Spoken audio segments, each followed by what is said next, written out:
남북미 3국 정상이 어제 판문점에서 역사상 처음으로 만났습니다. 또 트럼프 대통령은 미국 대통령으로는 처음으로 북한 땅을 밟았습니다. 주교회 의장 김희중 대주교는 평화의 발판을 마련했다고 환영했는데요.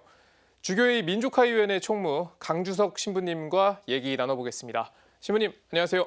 안녕하세요. 자, 한반도에 드라마 같은 일이 펼쳐졌습니다. 네. 정전협정 66년 만이죠. 처음으로 남북미 정상이 판문점에서 만났는데요. 네. 어제 이 역사적인 장면 어떻게 지켜보셨습니까? 네, 다른 분들도 그러셨겠지만 지난 29일 트럼프 미국 대통령이 트위터로 이 만남을 제안했을 때만 해도 이런 식의 만남이 이루어질 것이라고 그런 생각은 전혀 못했습니다. 어쨌든 굉장히 놀라운 사건이라고 보고요. 네. 한국 전쟁의 어떤 정전 협정이 체결된 곳에서 남북미 정상이 만났다는 것 자체에 큰 의미를 부여해야 된다고 생각을 합니다. 근데 아시다시피 한국 전쟁은 미국에게도 큰 상처를 남긴 전쟁이었거든요. 그래서 178만 명 이상의 병력이 그 전쟁 기간 동안 그렇게 많은 병력이 한국에 보내졌습니다. 이는 전체 한국 군인 숫자보다 많은 숫자였고요. 네. 전사자와 어떤 부상자를 합치면 15만 이상의 희생이 있었는데 미국으로서도요. 네, 그런 전쟁의 기억을 안고 있는 곳이고 이 판문점이요. 어떤 분단과 대립의 상징이 되는 곳인데 이곳에서 북한과 미국의 지도자가 한반도 평화를 위해서 어떤 만남을 가졌다는 것은 굉장히 의미 있는 일이라고 생각을 합니다. 네. 바로 이제 주교회 의장 김희중 대주교는 전 세계 평화를 위한 발판을 마련했다. 삼국 정상의 결단과 용기에 감사하다. 이런 메시지를 전했습니다. 네. 이 메시지의 좀 의미를 짚어주세요.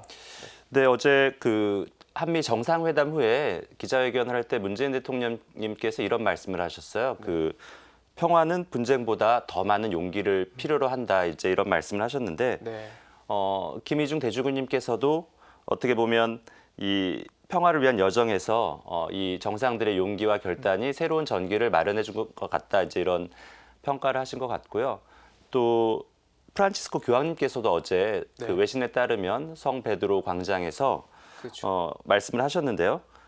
이 같은 중요한 행동은 한반도뿐만 아니라 전 세계를 위한 평화로 가는 길에서 한 단계 진전을 이루게 할 것이라고 이런 말씀을 하셨다고 합니다. 네.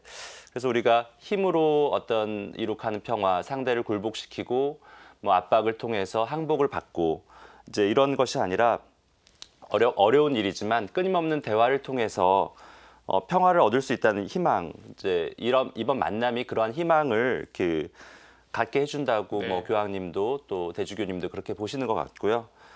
저도 마지막에 김정은 위원장과 문재인 대통령이 이렇게 헤어지기 전에 포옹을 하셨는데 이제 그 장면을 보면서 여러 가지 어려운 여건 속에서도 우리 정부가 어떤 역할을 했고 조연을 자청하면서 이번 만남을 성사시켰는데 이제 이런 면을 볼 때 평화적인 방법으로 우리가 평화를 추구해야 된다는 이런 원리도 다시 생각을 하게 됐습니다. 그렇군요.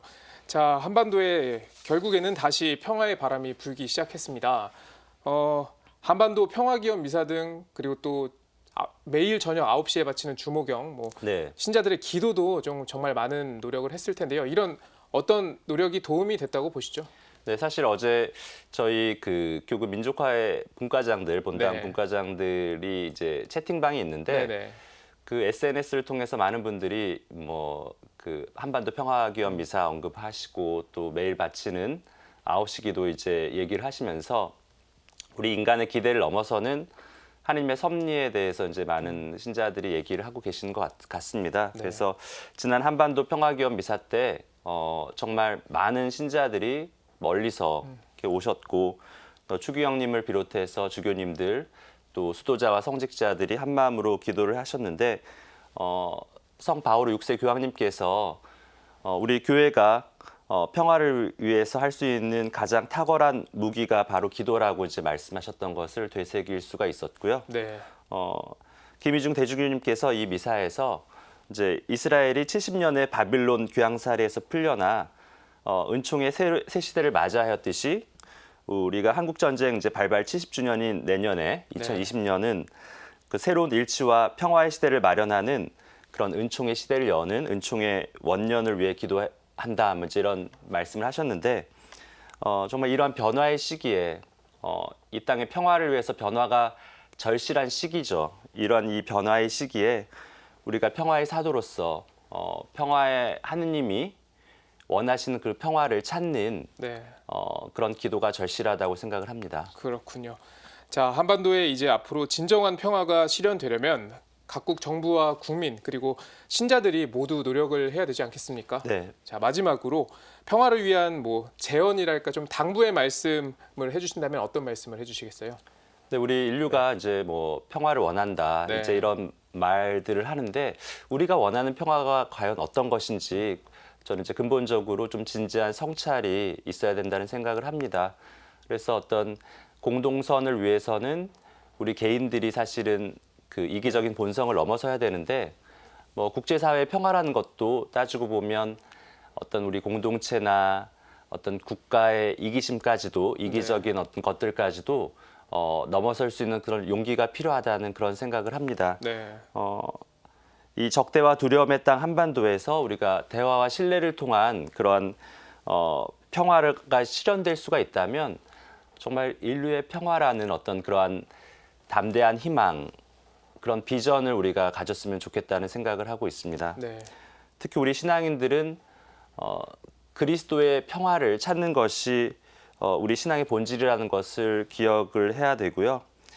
지난 한반도 평화기원 미사에서도 주교회 민족화위원회 위원장이신 이기현 주교님께서도 그 평화에 대해서 용서와 화해를 통한 평화, 이 그리스도의 평화를 얘기를 하셨는데 우리 신앙인들이 우리 삶 안에서도 다시 말해서 내가 화해할 수 있는가, 용서할 수 있는가를 끊임없이 질문하고 기도하는 것이 꼭 필요하다고 보고 있습니다. 그렇군요. 네. 네, 지금까지 남북미 정상의 역사적인 판문점 회동 소식 주교회 민화위 총무 강주석 신부님과 얘기 나눠봤습니다. 신부님 오늘 말씀 고맙습니다. 네, 감사합니다.